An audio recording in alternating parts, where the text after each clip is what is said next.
Hai anak-anak hebat. Ketemu lagi dengan Lumumba. Jangan lupa like dan subscribe ya. Terima kasih. Semangat pagi anak-anak hebat. Assalamualaikum warahmatullahi wabarakatuh. Bagaimana kabar kalian hari ini?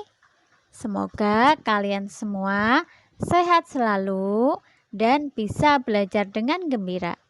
Anak-anak, hari ini kita akan mempelajari tema 6, subtema 2, pembelajaran yang kedua.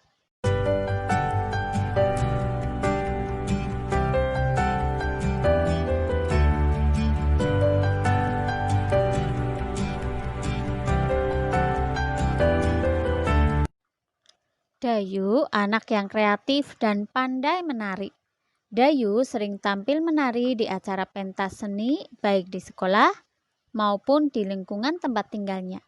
Kali ini, Dayu akan mengikuti lomba tari dalam rangka memperingati Hari Ulang Tahun Republik Indonesia. Dayu akan menarikan tari tunggal bertema kepahlawanan. Apakah yang dimaksud dengan tari tunggal? Mari kita baca teks berikut ini yang berjudul Ragam Tarian di Indonesia. Indonesia kaya akan budaya, di antaranya karya tari. Setiap daerah memiliki karya tari kreasi yang berbeda-beda. Apakah yang dimaksud tari kreasi? Tari kreasi adalah tari yang gerakannya merupakan perkembangan dari gerak tari tradisional. Tari kreasi tidak memiliki aturan tertentu, baik gerak maupun aspek lainnya yang terdapat dalam tarian. Ada 3 jenis tari kreasi, yaitu tari kreasi daerah atau tradisional, tari kreasi modern, dan tari kreasi kontemporer. Tari kreasi daerah atau tradisional adalah tari yang mengalami perubahan dari tari tradisi, baik bentuk, gerak, ataupun aspek lainnya, tetapi tetap dalam konteks ciri khas dari daerah tersebut. Tari kreasi modern adalah tari yang tidak memiliki aturan tertentu, baik dalam bentuk gerak ataupun aspek lainnya. Tari kontemporer adalah tarian yang dibuat berdasarkan isu yang beredar pada waktu tertentu. Bentuk karya tari kreasi dapat berupa bentuk tari tunggal, tari berpasangan, dan tari kelompok. Tari tunggal adalah karya tari yang diperagakan oleh seorang penari. Tari berpasangan adalah karya tari yang diperagakan oleh 2 orang penari. Adapun tari kelompok adalah karya tari yang diperagakan oleh lebih dari 2 penari.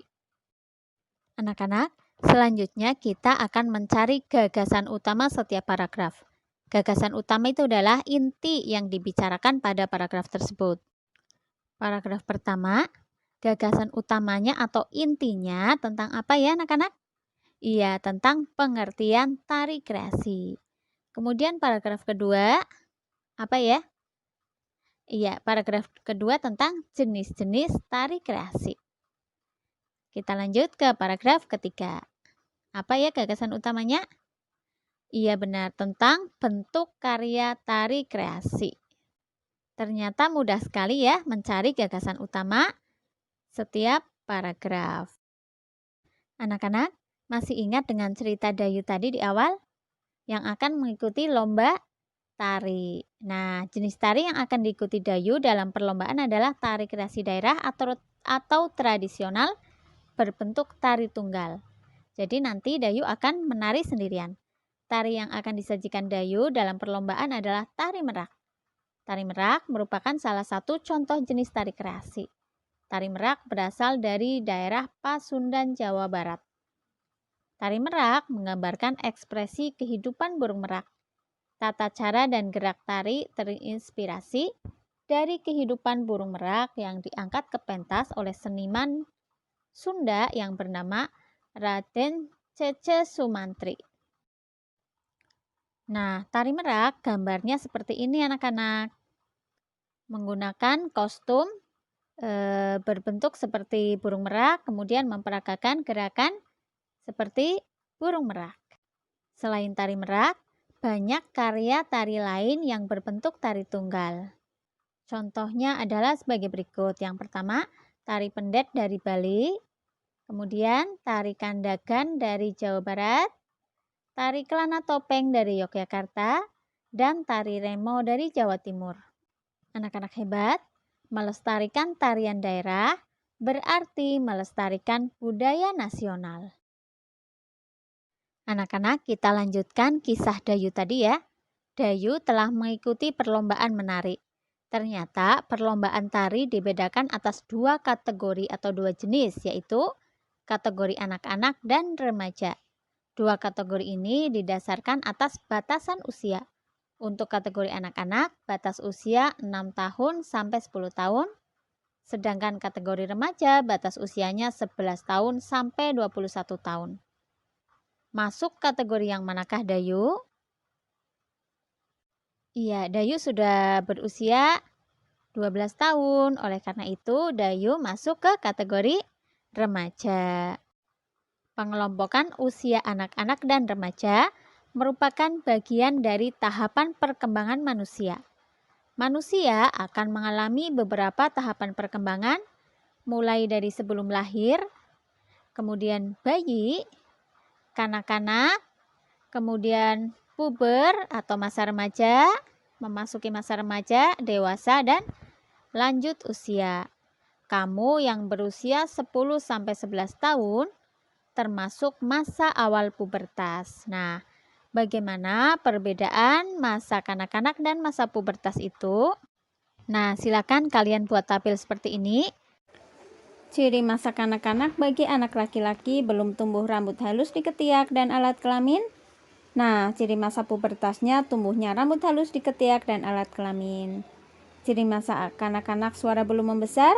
Ciri masa pubertas suara jadi membesar. Anak-anak belum tumbuh jakun, pubertas tumbuh jakun. Anak-anak belum tumbuh kumis, jambang, dan janggut. Masa pubertas tumbuh kumis, jambang, dan janggut. Kemudian kita lanjutkan dengan menuliskan ciri-ciri masa kanak-kanak bagi anak perempuan dan ciri-ciri masa pubertas bagi anak perempuan. Silakan kalian buat satu tabel lagi untuk menuliskan ciri masa kanak-kanak dan masa pubertas bagi anak perempuan. Yang pertama, ciri masa kanak-kanak bagi anak perempuan belum tumbuh rambut halus di ketiak dan alat kelamin. Ciri-ciri masa pubertasnya tumbuhnya rambut halus di ketiak dan alat kelamin. Masa kanak-kanak suara belum melengking. Masa pubertas suara jadi melengking. Masa kanak-kanak payudara belum membesar. Masa pubertas bagi anak perempuan payudara membesar. Masa kanak-kanak panggul belum membesar. Masa pubertas bagi anak perempuan panggul membesar. Setelah kamu memahami perbedaan ciri masa kanak-kanak dan masa pubertas, sekarang saatnya untuk mengenali dirimu berdasarkan ciri-ciri masa kanak-kanak dan masa pubertas pada tabel tersebut. Selanjutnya, tuliskan kesimpulan masa yang sedang kamu alami saat ini. Masih masa kanak-kanak atau sudah masa pubertas? Kesimpulan, saya masih masa kanak-kanak. Alasannya karena suara saya belum membesar, kemudian belum tumbuh jakun, kumis atau jambang.